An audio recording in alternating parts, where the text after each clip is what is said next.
El otro día vimos los dos primeros pasos de la metodología, que eran el alcance de la medición y la identificación de los grupos de interés.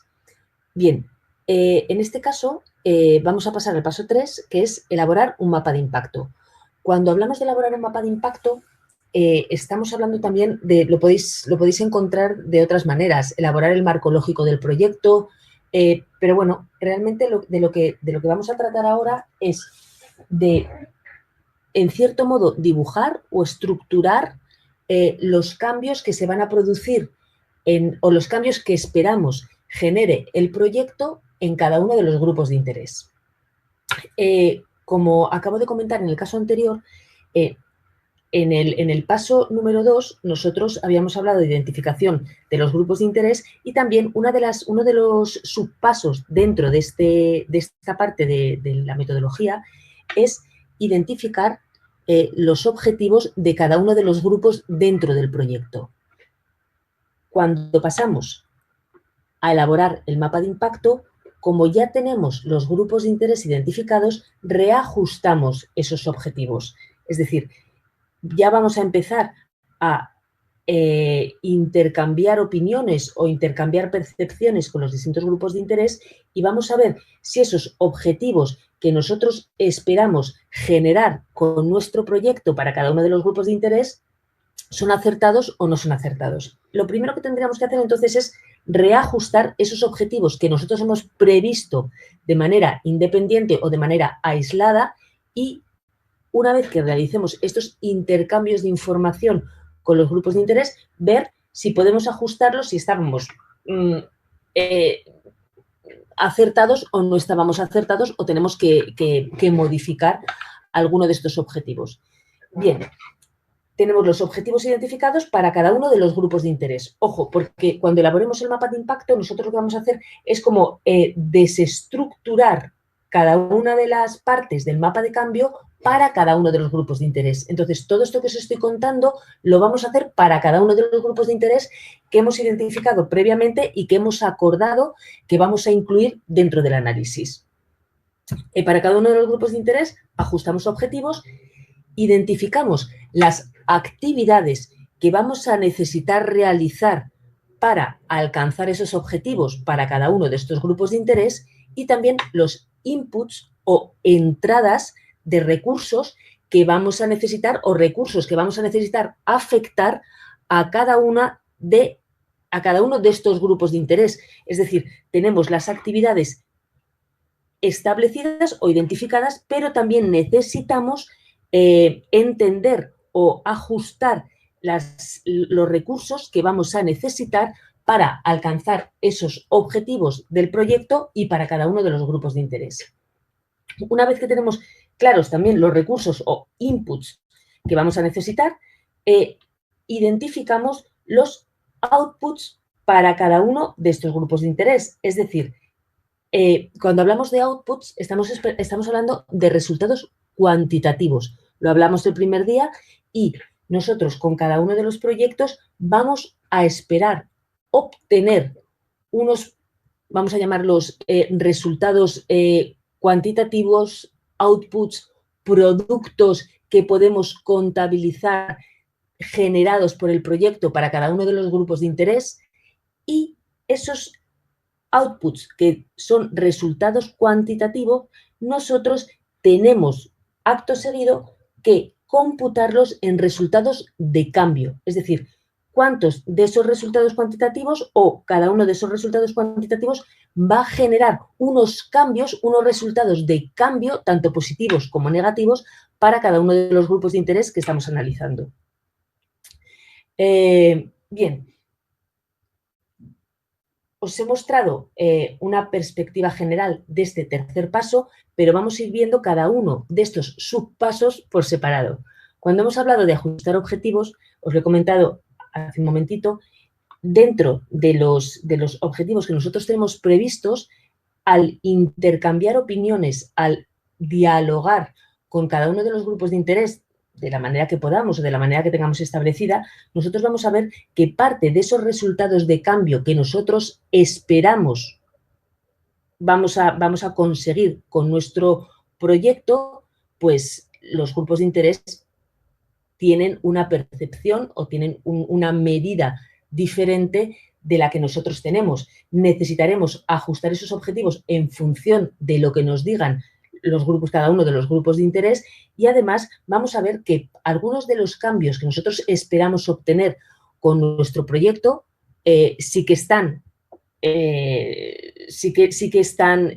considerados por parte de los grupos de interés, pero hay otra serie de cambios que nosotros tenemos previstos y los grupos de interés creen que no se pueden obtener, o al contrario, hay una serie de cambios, una serie de objetivos previstos que nosotros no esperábamos que íbamos a conseguir y que los grupos de interés nos dicen que puede que con ese proyecto que nosotros estamos pensando en poner en marcha vamos a obtener unos cambios no intencionados. Bien, pues tenemos que ajustar esos objetivos tanto eliminando aquellos o poniendo en entredicho aquellos que los grupos de interés nos proporcionan información y nos dicen que creen que no van a ser asumibles o que no se van a poder obtener.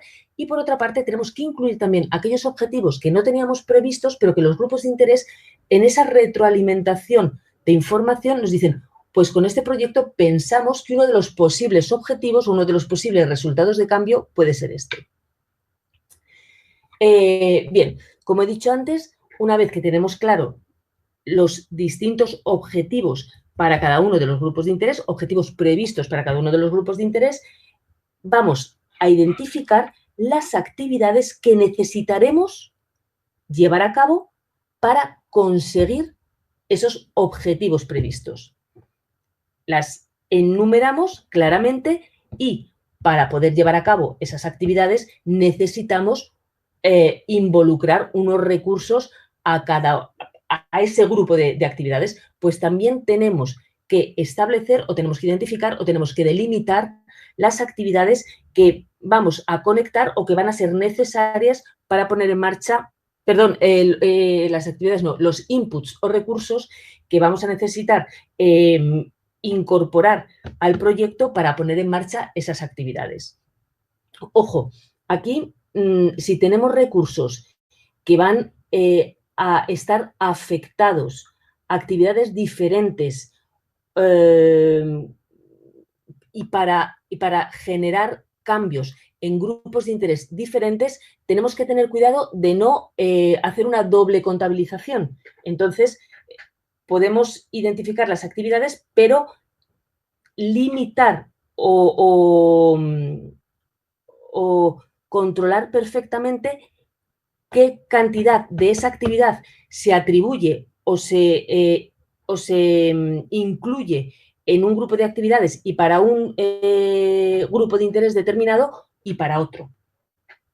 Bien, una vez que tenemos esto claro, tenemos que identificar los outputs o resultados cuantitativos previstos, también para cada uno de estos grupos de interés. Cuando hablamos de resultados cuantitativos, estamos hablando en términos de producto, en términos de número, pero esos resultados cuantitativos no son resultados de cambio.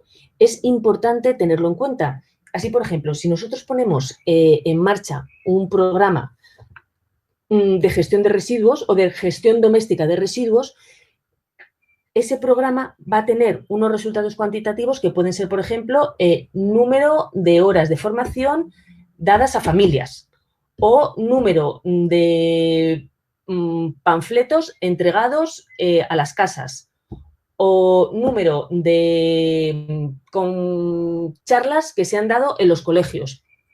Eso serían los resultados cuantitativos o los outputs. Esos outputs se traducen o generan a su vez cambios en los grupos de interés, que eso ya son los resultados cualitativos o los outcomes, que pueden ser cambios en sentido positivo o cambios en sentido negativo. Así pues, en el ejemplo anterior, por ejemplo, si de todos esos folletos repartidos, de la formación dadas en familias y de las charlas dadas en colegios, nosotros conseguimos que un número de familias hayan cambiado sus costumbres en cuanto a la gestión de residuos y empiezan a a incluir cada uno de los residuos en su contenedor correspondiente, eso sería un resultado de cambio, porque hemos generado un cambio de comportamiento, un cambio en términos cualitativos, aunque estemos hablando del número de familias que han hecho eso, sí, ya, pero ya estamos hablando de una modificación que se ha producido en un grupo de interés concreto. Esos serían los resultados de cambio o los outcomes del proyecto. En muchas ocasiones es complicado llegar al resultado de cambio final. Entonces, tenemos que ir viendo, tenemos que generar como cadenas de cambio. Así pues, si en este caso hablamos de las familias, que un número de familias determinado está gestionando los residuos domésticos de manera adecuada. Bien, pues ese sería como un resultado de cambio en primera fase. ¿Esto qué supone? Esto supone que se va a conseguir a nivel municipal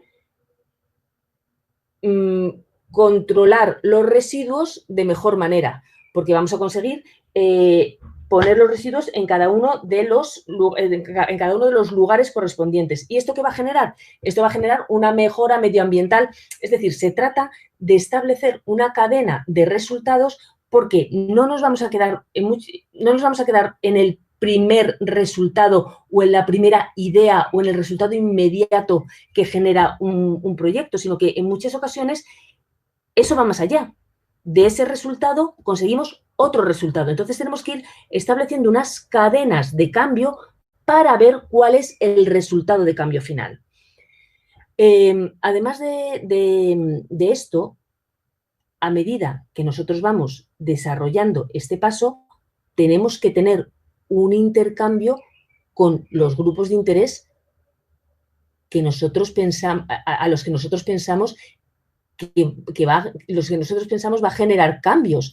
Entonces, puede que nosotros tengamos previstos unos cambios determinados, pero tenemos que ir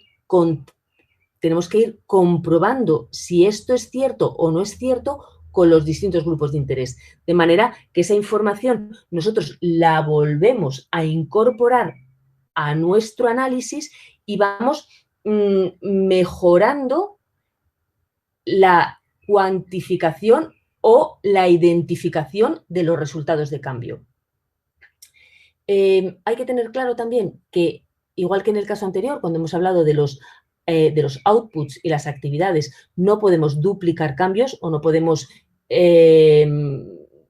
contabilizar varias veces un mismo resultado de cambio, sino que tenemos que identificar perfectamente cuál es el resultado de cambio que se corresponde con cada uno de los grupos de interés y tener cuidado de no duplicar esos cambios para distintos grupos de interés. Y por último, a la hora de identificar los cambios, tenemos que tener cuidado y no volvernos locos. Es decir, tener claro cuáles son los cambios que realmente están siendo producidos por nuestro proyecto y no incorporar cambios que pueden estar producidos por otros proyectos, es decir, tener claro cuál es el límite y sobre todo también tener claro que nosotros tenemos que incorporar tanto los cambios positivos como los cambios negativos. No quedarnos solamente con aquellos cambios que sean beneficiosos para el resultado final de nuestro proyecto o para la valoración final del impacto creado por nuestro proyecto, sino que tenemos que tener en cuenta tanto cambios positivos como cambios negativos. Todo lo que nosotros vayamos sacando en claro lo tenemos que incorporar a la memoria. Cualquier hipótesis que nosotros establezcamos, cualquier información adicional o cualquier modificación que nosotros vayamos incluyendo como consecuencia de este intercambio, de estas conversaciones con los grupos de interés. Cualquier hipótesis que establezcamos para asignar los resultados de cambio a uno u otro grupo de interés. Es decir, todo esto lo tenemos que incorporar en nuestra memoria.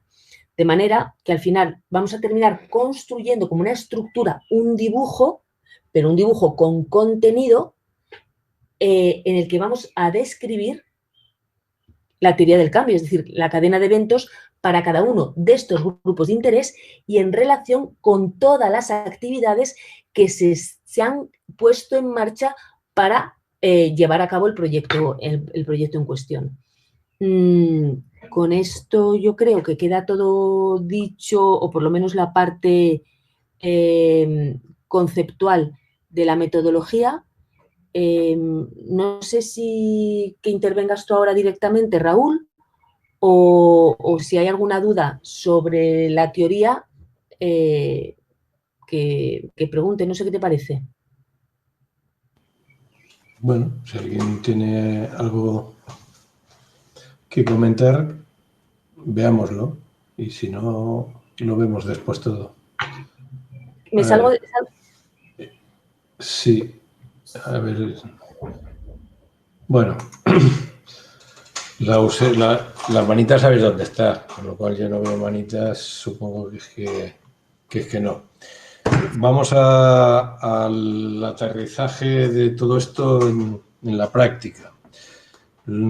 Quizás, bueno, pues tengamos aquí la suerte de que varios de vosotros el mundo de la cooperación os lo conocéis, la teoría del cambio os la habéis currado y, bueno, pues aquí no es más que una aplicación de lo mismo. La teoría del cambio debería de utilizarse ya no solo para medir para la cooperación, sino que debería utilizarse en muchos ámbitos. Si se utilizara en el mundo de la empresa, seguramente las empresas darían menos tumbos en sus devenires cuando confunden herramientas con objetivos, que lo hacen bastante a menudo. Para que no nos pasen esas cosas, bueno, pues hay, y esto no es metodología, pero puede ser un consejo o al menos una reflexión, porque hay gente que sí que prefiere empezar situando los problemas a resolver. Con lo cual, evidentemente, los objetivos que nos decía Marta, que eso sí que es metodología, responden a unos problemas. Pero, bueno, hay gente que se pone a seguir así muy a piñón. La metodología me dice que empiece por los objetivos. Bueno, pues hay quien empieza por los problemas porque le ayuda a situarse y a ver que realmente todo este sarao que estamos montando es porque había unos problemas que tenemos que resolver o unas necesidades no cubiertas. Cuando nos pongamos a trabajar, en esa tabla podemos meter las columnas que nos haga falta. La tabla que os hemos pasado o otra que os hagáis vosotras mejor que esa, podrá tener más columnas en la medida de que esas columnas os aporten facilidad a la hora de trabajar. Sabemos que hay columnas que no pueden desaparecer nunca, pues por ejemplo la de los outcomes no puede desaparecer jamás porque los necesito para la metodología, pero bueno, pues hay otras como esta que estoy diciendo. Partimos de los problemas, partamos de los problemas, porque nos clarifica. Incluso hay gente que se pone a hacer pues toda esa línea de secuencias lógicas y en su cabecita se le arma mucho más lógico cuando ejecuta que no cuando planifica. O sea, bueno, trabaja más cómoda desde él.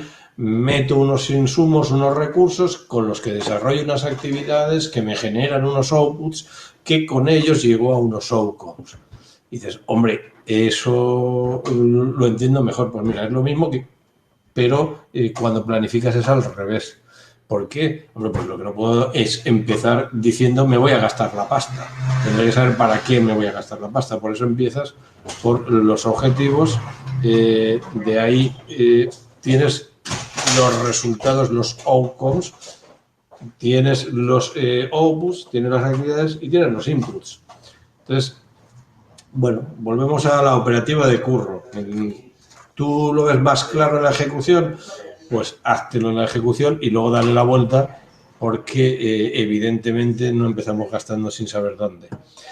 Más cosas que nos suele ser útil. Bueno, yo creo que la comprensión de por qué esto aparece en la metodología es importante. Realmente Dime, Ampar, dime. No, que a lo mejor, a ver, a lo mejor todo el mundo lo sabe, pero igual es clarificador poner así como una especie de imagen o gráfico con un proceso de la teoría del cambio de algún proyecto para que, ¿sabes? No es lo mismo que lo contéis que verlo así gráficamente. Perfecto. Ahora luego, si acaso, acabo con este bloque y antes de pasar, lo que haremos es ver el que os puse y lo comentamos. Hay uno que está en versión gráfica y que nos va mostrando pues cuál es la visión, ¿no? Y además creo que como dicen Par, aunque yo he visto mapas de cambio pues así como muy escrititos y muy en línea, la visión de 2 dimensiones en gráfico es bastante más ilustrativa. Y Lo si vemos. no, les ponemos uno de las naves o de, ¿sabes? Que tengo yo. O sea, tú si utilizas, si no, tienes yo. Vemos lo vemos porque además lo tenéis colgado ahí y yo no sé si alguien igual hasta lo ha cotilleado. Lo vemos ahora cuando acabemos con este pequeño bloque. Estaba comentando que el tema de ese mapa de cambio, si le sabemos estrujar, podríamos decir que nos va a servir para muchas cosas y no solo para la medición. Los modelos de negocio de empresas sociales se diseñan partiendo de la teoría del cambio, es decir, de esa recuperación, porque ya estamos hablando en términos empresariales, de generar retornos sobre los valores añadidos en los procesos productivos que generan los 3 valores. Y entonces yo necesito saber si voy a meter los valores sociales y los ambientales, necesito saber cuáles son los cambios que produzco y esos cambios los necesito cuantificar, monetizar para generar retornos y diseñar modelos de negocio que me permitan hacer eso. Entonces dices, solamente con esto que vamos a hacer hoy, con esos mapas y con la claridad de cómo se crean los cambios sociales y ambientales, yo puedo llegar a diseñar un modelo de negocio. Pero también, gracias a eso, puedo cambiar la forma que habitualmente se utiliza en la compra pública para introducir cláusulas sociales y ambientales. Y en vez de poner, pues quiero que se contrate a pues un 2% del presupuesto en comercio justo, por decir algo, o a 2 personas de exclusión, como eso a mí no me está hablando de cambio, simplemente me está diciendo que yo voy a contratar a alguien que tiene un carnet de exclusión y no sé muy bien qué va a pasar con él cuando empiece a trabajar. Si yo quiero hablar de cambio, tendré que exigirle a esa contratación que haya un cambio positivo en esa persona y que esa experiencia laboral sirva para incrementar su empleabilidad y alcanzar por la integración en el mercado laboral, que era el objetivo, ¿no?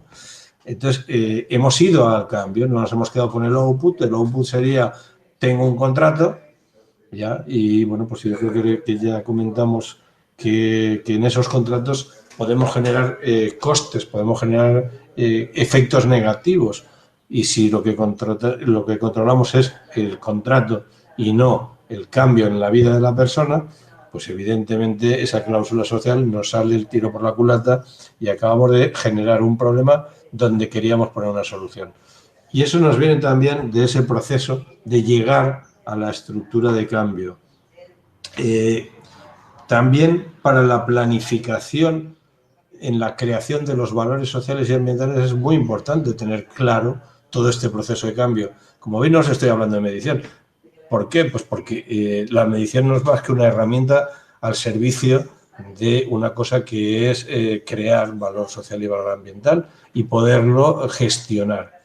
Entonces, evidentemente me estoy yendo a cómo apoya esta parte del proceso de la medición a la gestión y a la creación de valor, que son 2 elementos que van antes y después y que son bastante más importantes.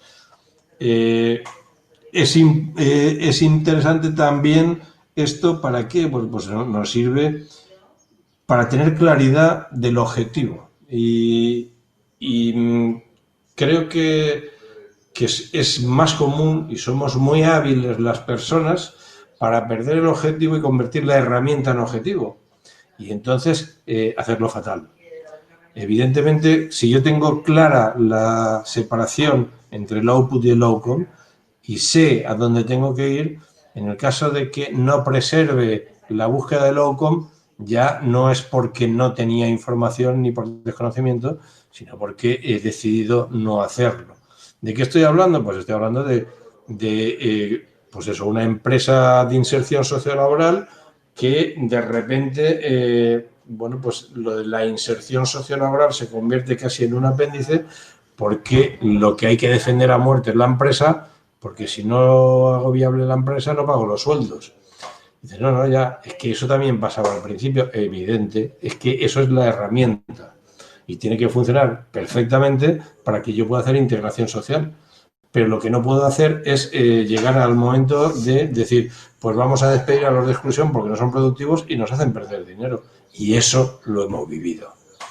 Por lo tanto, ojo, podemos ir a ejemplos mucho más de todo el mundo. Es decir, el dinero, y este es el proyecto que utilizamos para este curso, habla de una moneda.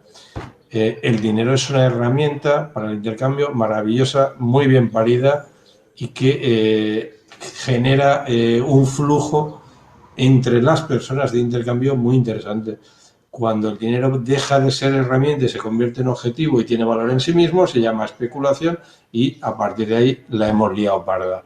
Bueno, pues la teoría del cambio nos deja la estructura mental clarísima de a dónde está nuestro objetivo, dónde tenemos que perseguir y, por lo tanto, no desviarnos, porque si no, dejaremos de generar el valor social y el valor ambiental y haremos otra cosa que, bueno, pues tendrá otros nombres. Vamos a ver ahora ese gráfico que nos... Voy a compartir la pantalla y me voy a buscarlo donde lo tenéis vosotros también. El que vamos a ver es uno de una medición que hicimos hace no demasiado del mundo de la migración. Una cosa, Raúl. Sí. Mientras pones la transparencia, lo del tema de poner los objetivos o los problemas, es que todo depende del punto de vista que utilices para analizar la cuestión. Es decir, si tú puedes entender el proyecto como un medio para solucionar una serie de problemas y entonces identificas los problemas para cada uno de los grupos de interés, pero está claro que pones el proyecto en marcha para solucionar esos problemas y ese estado final es el que tú identificas como objetivo. Entonces, bueno, pues yo he dicho objetivos, pero dentro de esos objetivos también podemos contemplar los objetivos como el estado final para el estado final de esos problemas que tratamos de abordar a través del proyecto. Correcto. ¿Estáis viendo la pantalla compartida? Sí, pero no sé. Okay. Sí, estamos entre ello ahora. Eso. Vale, pues ahí donde veis, ahí tenéis el mapa de cambio. Lo voy a abrir en otra pestaña. Vale. Bueno, esto es una medición hecha sobre el mundo del refugiado. En concreto, esto se hizo para CEA.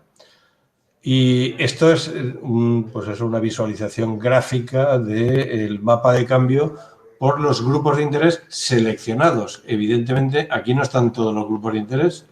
Aquí están 4 grupos de interés que son los que se seleccionaron como significativos. El mapa de cambio, pues ves, aquí sí que empezábamos desde los problemas, es algo que nos servía para clarificar, especialmente estamos pensando también siempre en el destinatario que tiene que recibir esto y para qué lo va a utilizar y en el relato que queremos construir. Entonces nos interesa construir el relato también desde el problema. desde el problema, lo que tenemos, estamos en el proceso tal cual ya vamos ejecutando, y entonces tenemos una serie de acciones. Puede ser que tengamos, bueno, pues un proyecto cuya todo el mogollón de las acciones se utilizan prácticamente para conseguir todos los resultados y va todo como un paquete. Bueno, pues intentamos expresarlo. Aquí, por ejemplo, veis que con una línea hemos aglutinado tres acciones que nos ofrecen una serie de resultados, pero que no podemos hacerlo linealmente de uno a uno. Bueno, pues buscamos la solución gráfica para que esto sea lo más comprensible posible. Y, bueno, lo que vamos es identificando los resultados de cambio, que no solamente los ponemos en una columna, en este caso aquí están al final, porque todos los sacamos al final, pero como decía Marta, podemos tener, no sé si por ahí hay alguno, creo que no, podemos tener que nos salga un resultado de cambio y detrás otro, una secuencia de ellos, e incluso... bueno, pues hay resultados que pueden ser complejos. Yo, por ejemplo, aquí podría estar hablando de la mejora de la empleabilidad como un resultado de cambio. Pero ¿qué pasa? Que la mejora de la empleabilidad se alimenta o aglutina dentro, por ejemplo, a la autonomía, a la autoestima de la persona. Entonces, algunas de esas están, entre otros resultados de cambio, que estoy trabajando con ellos y que me interesa explicitarlos. Por lo tanto, todos ellos me pueden servir para la mejora de la empleabilidad, pero lo que no voy a es a duplicar resultados de cambio. O sea, puedo tener una secuencia de que tengo un resultado de cambio y luego tengo otro. Pero lo que no puedo tener es, pues suele pasar mucho con la calidad de la vida. ¿Mejora la calidad de la vida? Vale, pues ojo, defíneme calidad de la vida, porque lo que no me vas a poner ahora es como resultado de cambio cada una de las partes con las que tú estás definiendo la mejora de la calidad de la vida. Volvemos a los problemas de duplicación. Estos mapas de cambio, además, también son mucho más útiles gráficos cuando tenemos que contrastar con los grupos de interés, cosa que es condición sine qua non. Yo aquí, por ejemplo, cuando trabajamos con las familias, lo que planteábamos era, por ejemplo, el tema del idioma. Y entonces, en el tema del idioma, nosotros entendimos que la familia se beneficiaba de la formación en el idioma y lo consideramos para toda la familia. Cuando nos reunimos con los grupos de interés nos dijeron que los niños no, que los niños se enseñan en el colegio, que CEAR no hace absolutamente nada con los nanos porque no hace falta. Entonces, cuando yo todo eso lo tengo que convertir luego en indicadores y en proxies, pues no debo de incluir a los niños. Y nosotros los habíamos metido dentro del paquete de la familia. Bueno, pues esos elementos que nos sirven de contraste con el grupo de interés. Nos termina de aclarar cosas que son de cajón, pero que tú no las sabes porque no las estás viviendo o no has caído en ello, y otras que son más sutiles y que, bueno, pues te llevan seguramente a un mapa de cambio diferente, ¿no? A eliminar algunos resultados de cambio, a incluir otros e incluso, bueno, pues a evidenciar que gran parte de lo que estamos pensando que se produce dentro de ese programa de integración de asilo del Ministerio de Economía con CEAR, pues resulta que no es de ellos. Y que esto no va a aparecer ahora en el mapa, pero vamos tomando nota, porque luego también tendremos que hacer ahí una depuración, ¿no? Con las empresas, 3/4 de lo mismo. Dices, ¿qué tiene que ver? Lo digo porque en las reflexiones sobre los grupos de interés alguna iba por ahí, ¿no? ¿Qué tiene que ver la empresa? La empresa realmente, ¿qué tiene que ver con la gente de asilo? Bueno, pues tiene que ver en tanto en cuanto la empresa puede ser un actor que se suma al proyecto para generar valor. Y entonces eso tiene afección en las dos direcciones. Por un lado, posibilita procesos de integración y de integración laboral, además de social, pero también revierte en las propias empresas como beneficios.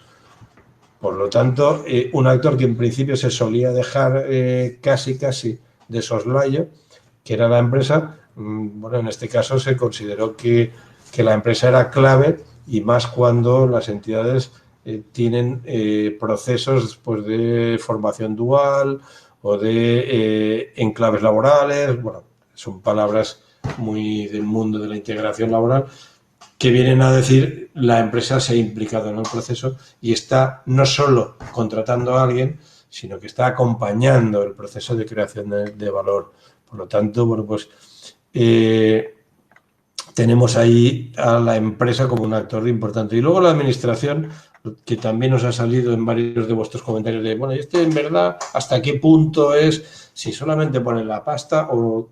Bueno, lo que ocurre es que tiene muchas afecciones en la otra dirección. Es decir, la administración a lo mejor no es el ejecutor, a lo mejor no ha hecho nada así como muy especial, a lo mejor simplemente es uno de los tantos financiadores que hay, pero al revés, el proyecto sí que está aportando mucho a la administración, porque está aportando pues en el... Ya lo poníais algunos de vosotros por ahí, pues en impuestos, en renta, en IVA, en cotizaciones a la seguridad social, en reducción de asistencia a las familias, como no solo ya como subsidios económicos, sino como servicios sociales, etcétera. O sea, al final hay una reversión y, bueno, pues aunque sea, como explicábamos el primer día, costes, porque no es valor, es coste, pero sube mucha pasta. Por lo tanto, esto de eliminar a la administración pública, yo siempre aconsejo pensároslo bien, pensároslo bien, porque a lo mejor no es el más significativo, además la administración es gigantesca y este proyecto puede ser enano para ella, pero al revés sí que es muy significativo, porque tiene muchos ceros detrás y porque normalmente... Bueno, pues la administración pública tiene unas competencias sociales y ambientales grandes y la ejecución o la creación de valor social y ambiental por un tercero significa que le está solucionando faena y le está arreglando el patio. Por lo tanto, pues ahí hay una reversión que nos interesa dejar evidencia. Por supuesto pueden haber proyectos que no se de esto, ¿no? Pero quizás... Quería dejarlo como muy explícito porque como en la primera me metí a saco con el tema de estos son costes y costes no es valor, cierto, pero suben mucha pasta y por lo tanto el índice nos lo levanta. Más cosas que podemos comentar, bueno, pues igual que os decía que en la tabla se le pueden meter más columnas, nosotros aquí los resultados operativos seguramente los podíamos haber llegado a escalar y un resultado operativo lleva a otro y ese otro a uno de cambio, es decir, podemos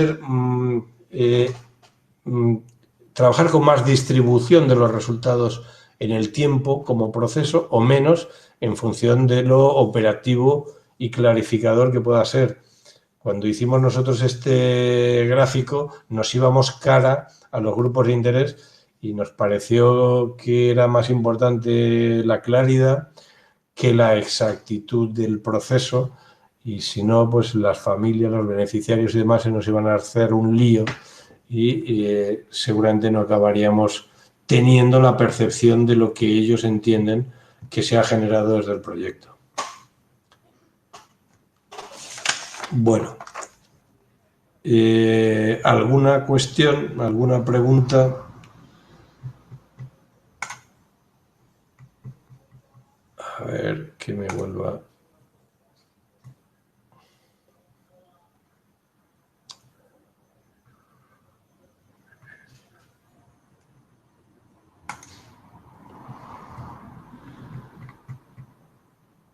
Vale, estoy aquí ya con vosotras. ¿Alguien quiere comentar algo? Ah, Lidia. Pues avanti.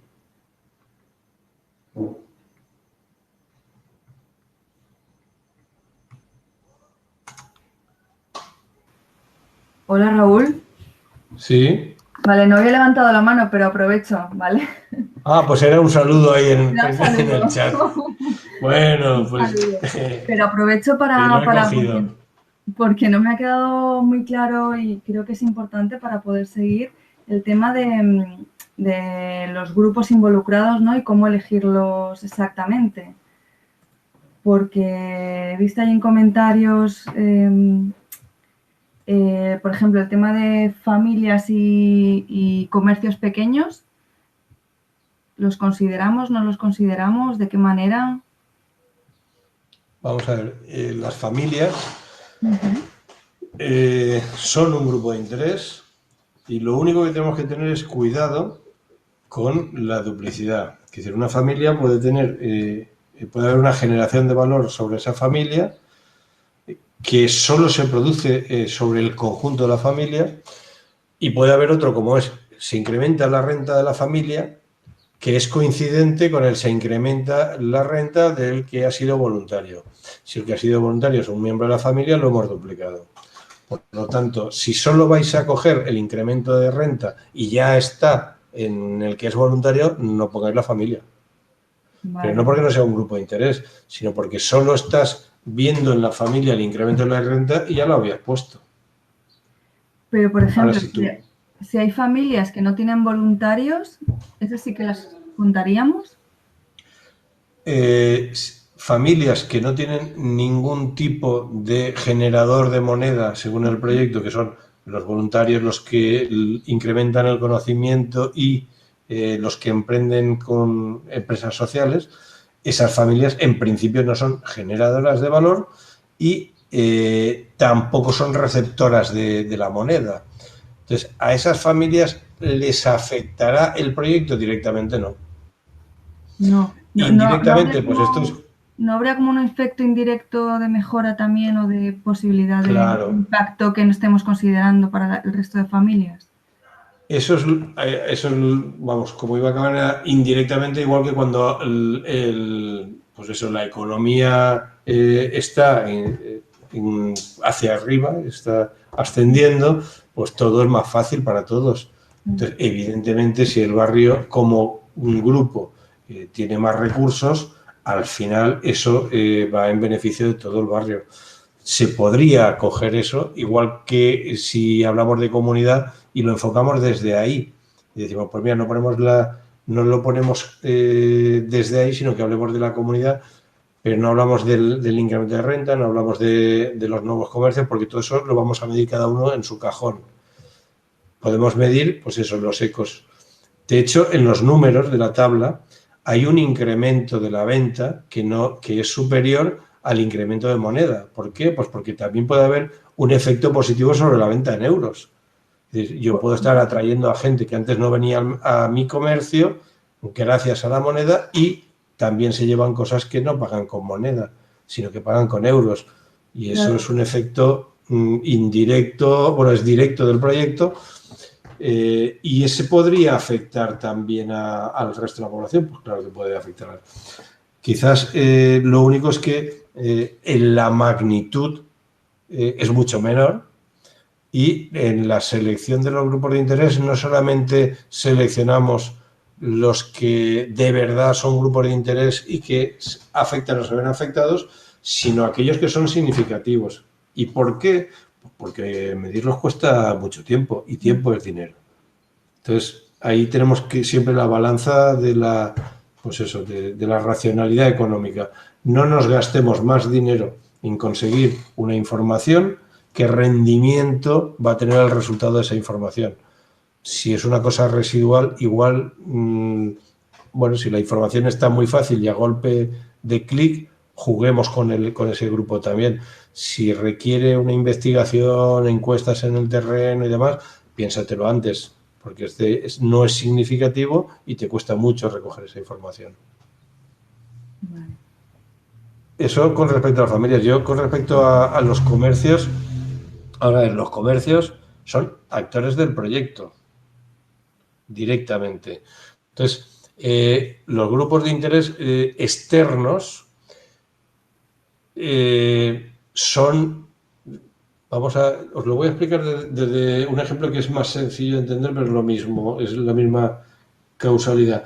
cuando hablábamos de empresas de inserción, el trabajador de la empresa de inserción es parte del proyecto.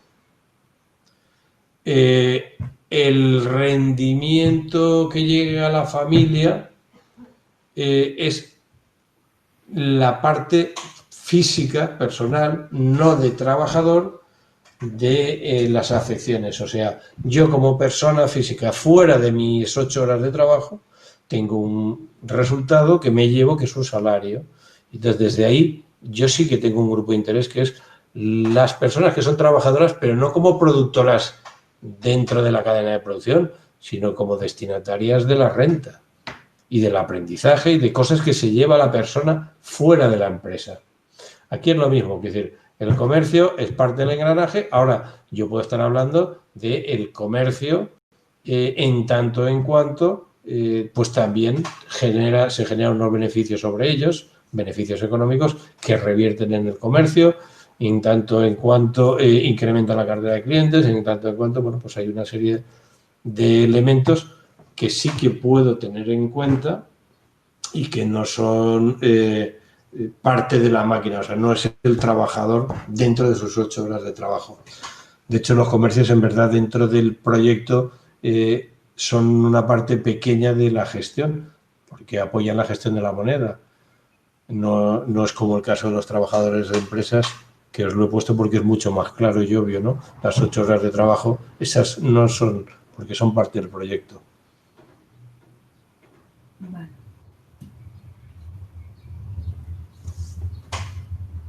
He visto aparecer por aquí a alguien, ha aparecido una cara.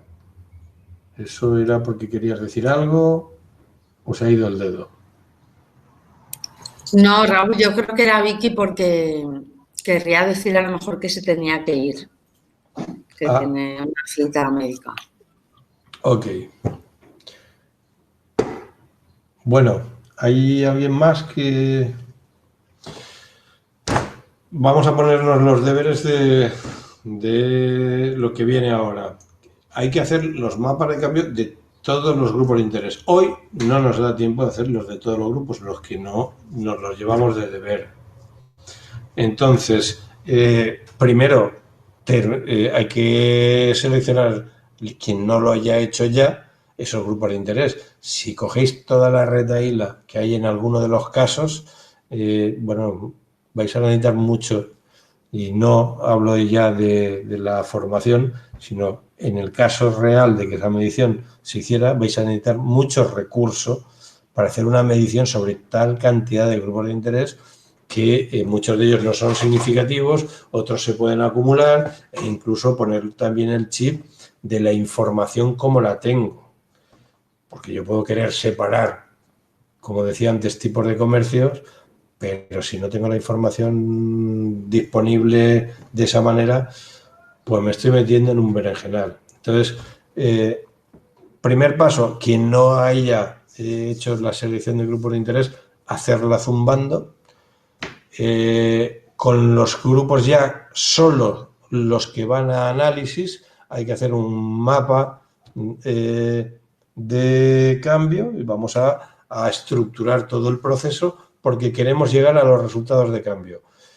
Pensad que los resultados de cambio que vais a identificar son los que luego nos vamos a llevar a montarle indicadores. Entonces volvemos a lo mismo. ¿Tenemos que llevarnos a indicadores todos los resultados de cambio? Pues el que no lleves no suma en el ratio. Pero vuelve otra vez esa racionalidad económica. A ver si hay alguno que aunque suma tan poco que para el lío que supone, pues que va a ser que bien, que lo dejo en el mapa de cambio, pero que luego no me lo llevaré. Entonces, hoy partimos de que ya no vamos con todos los grupos de interés, pero sí vamos a poner todos los resultados de cambio. Al siguiente paso, pues a lo mejor algún resultado de cambio no lo estudiamos, pues porque no procede o no es racional económicamente hablando. Yo creo que sería interesante que hoy empezarais por aquellos grupos de interés más significativos, de forma que, bueno, pues se nos vayan quedando para al final aquellos que en el peor de los casos de que no estuvieran identificados bien, pues son los que menos mueven el índice y los que menos explican nuestro proceso. Así que mi consejo es empezar hoy con el 1, 2, hasta donde lleguéis, con aquellos grupos de interés más significativos y establecer la cadena lógica hasta llegar a los resultados de cambio que debemos de identificar para a posteriori seleccionar si hay alguno que quitar de en medio para montar los indicadores.